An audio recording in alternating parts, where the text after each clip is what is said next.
Now, U.S. President Donald Trump has issued a stern warning to North Korea, vowing that the United States would defend itself and its allies against Pyongyang's nuclear threat. Now, of course, the question is, what form of defense will the U.S. be deploying? The kind of option the U.S. will be looking at anyway. Wrapping up a visit to South Korea, Trump urged countries around the world to join hands to isolate Pyongyang by denying it any form of support, supply, or even acceptance. Now, one that visuals that contained in this video, some of them have scenes with flash photography. The world cannot tolerate the menace of a rogue regime that threatens with nuclear devastation. All responsible nations must join forces to isolate the brutal regime of North Korea. When I say to the North, do not underestimate us and do not try us. We will defend our common security, our shared prosperity, and our sacred liberty. We will not allow American cities to be threatened with destruction. We will not be intimidated. The time for excuses is over. Now is the time for strength. If you want peace, you must stand strong at all times. Okay, I wonder what meaning you want to put to that statement from Donald Trump. U.S. President Muyiwa Shobo is a lawyer. He's our guest this morning on the show. Good morning and good to see you. Good morning. Well, many people have been describing everything that Donald Trump has been saying for some time now as just hot air. He seems not to be defining very clearly how the U.S. will respond to the North Korea's nuclear threat. Well, first off, I think a couple of days ago, when he first got to Asia, I think he toned it down a little bit, and he invited North Korea to come to the table. That was a couple of days ago. Now, yesterday, we had this threat again. Exactly. It shows that Donald Trump is not consistent with the message to as it regards North Korea, and that's dangerous. You say war is not an option when it comes to the issue of North Korea, because we are talking about mutual annihilation there. And of course, assured destruction. Yeah, destruction.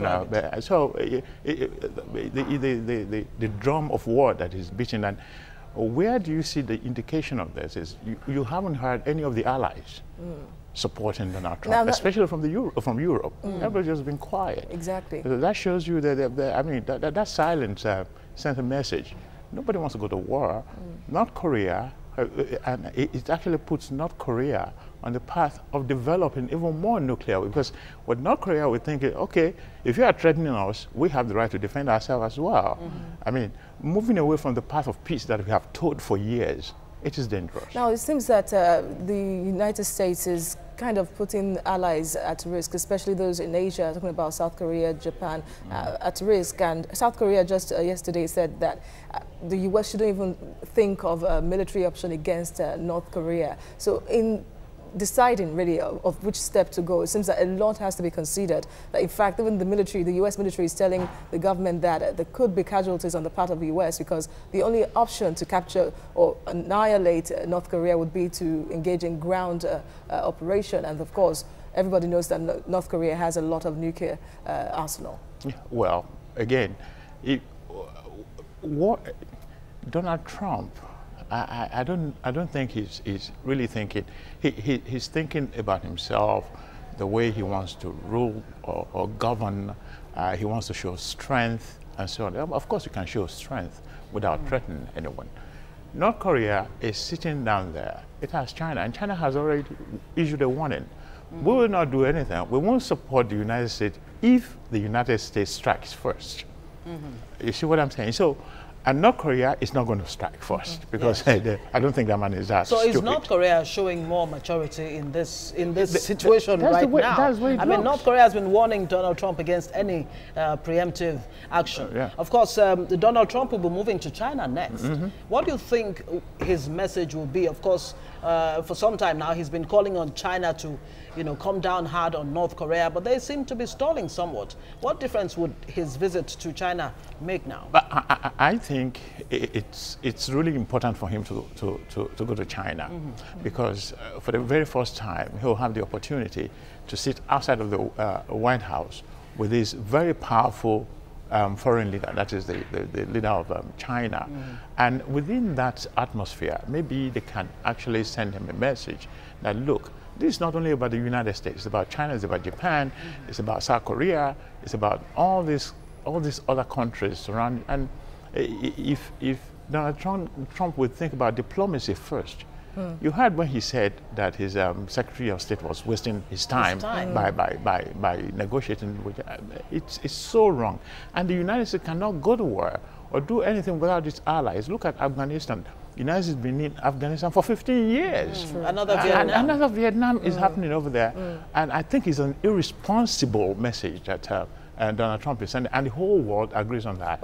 And the only I don't know, the only thing that can pull him back is probably the Congress in the United States, and they are kind of quiet on that now. The world is teetering on a very dangerous And this is all happening with the problems at home that Donald Trump seems to be facing. Top people in his administration getting caught in the line of, some shady dealings with Russia. And that's what. All right, before you click, we need to let people understand that President Donald J. Trump of the United States just arrived at China. You're watching live pictures there. He's about to disembark from the car. He just got to China. Now you can continue. Yeah, the fact that he's facing some political problems at home as well makes it even more dangerous. Why? Because it's like the dog wagging, the tail wagging the dog now. Because he'll be looking for opportunity now to show up his support at home. One of the ways to do that politically over there is to show strength. And that is why he's, you think about it, 2 days ago, he just called North Korea to sit on the table. Yesterday he said, we're going to just wipe you out. And we're going to rain fire and brimstone on you. And so on. Yes, it's okay to say that.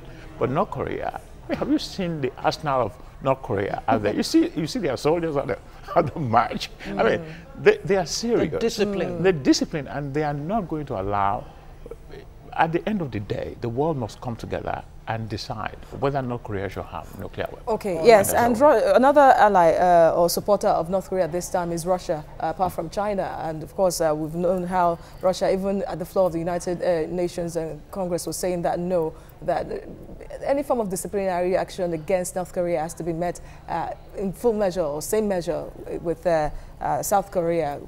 Of course, the country is also carrying out military operations in case of an attack from North Korea. No, so President Trump is saying that it's possible he meets with President Vladimir Putin for the country to somehow maybe mediate or implore North Korea to stop its actions, its nuclear arsenal generation and all that. Well, do you think the Russia, the president of Russia, Vladimir Putin, and his stance on Syria and this kind of support he's given North Korea so far would put North Korea out there without any form of support anymore? No. The two nations that are really, really relevant in this regard is Russia and China, because they are the trading partners of North Korea. We will not be able to enforce any sanction against North Korea without the support of Russia and China. And I don't think Russia itself wants to go to war. I mean, they're not supporting North Korea having nuclear weapon, because they have plenty of nuclear weapons themselves. So I see Putin kind of playing it out with Donald Trump. I mean, he's not going to support Donald Trump in his threat. And he will come down on the path of diplomacy because it has worked before. And Russia knows that. China knows that. And to the mutual benefit of China and Russia, diplomacy will work when it comes to North Korea.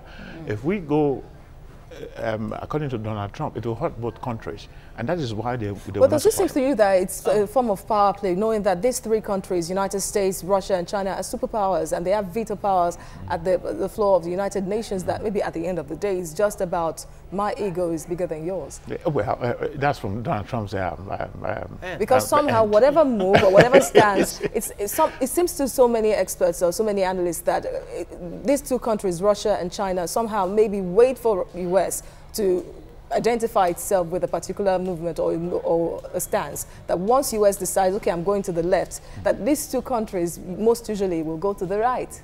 Yeah, well, they've done that, because at the Security Council, they actually supported the sanctions against North Korea.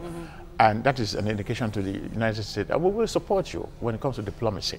Well, that seems to be only on paper, this support. Well, but has the world really learned anything from the Cold War? And in whose, you know, whose benefit really is it? If it's no longer a bipolar world where Russia and US are the two superpowers, and you have some other superpowers like North Korea, and any other country that's interested in, you know, amassing huge nuclear arsenal. Will the world be a better place? No, the world will not be a better place, only because, one, at least maybe it will serve as some kind of deterrent. Look, you got what I got. So it's a deterrent already.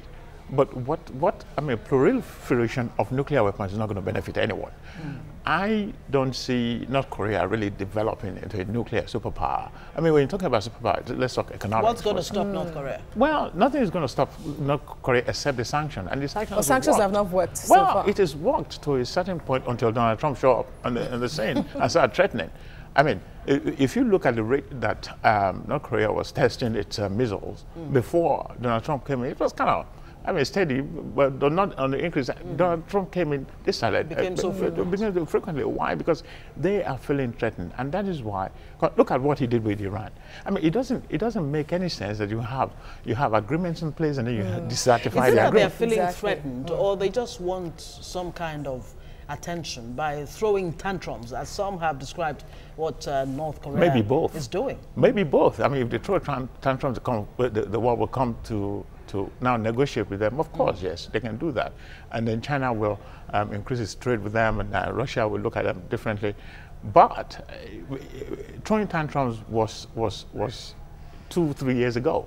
Now it's like the field actually threatened because of rhetoric. Will it even benefit North Korea to get more isolated, and even the world, really? Because if you isolate someone, the person could become defensive and say, okay, look for a way to frustrate efforts of those working against him. But that's where we are. And that's why we are. The tendency to do even more dangerous things. Exactly, because that's the only purpose that person would have. And the personality of North Korean leader, Kim Jong-un, very young man. I mean, he's a young man. He's like, okay, fine. You think you got it, I got it too. So let's play. And it's dangerous. That's the point. And this man, this young man, this man that we've described as young, is seen as a god in North Korea. Well, how dangerous is that even? You see, that if he says, look, just go ahead, how is it possible that North Koreans themselves could be thinking, maybe in the secrecy of their own homes, that look, we can't continue to follow this man blindly? Well, they don't is see. It possible? When it comes to the politics inside North Korea, he is a god, only because they've been indoctrinated to believe he is like that. They can't just turn around. You know, South Korea is there. You know, they're relatives. They're one and the same when you look at it. They just don't believe in the system in South Korea. They want to keep themselves to what they are. They really, really appreciate what they have, and calling them evil or calling their leader evil is not going to help much. So that is that if the world, if Donald Trump will try to do like other previous leaders, look at what Reagan did with the former Soviet Union. I mean, at the end of the day, Soviet Union came down and it went away.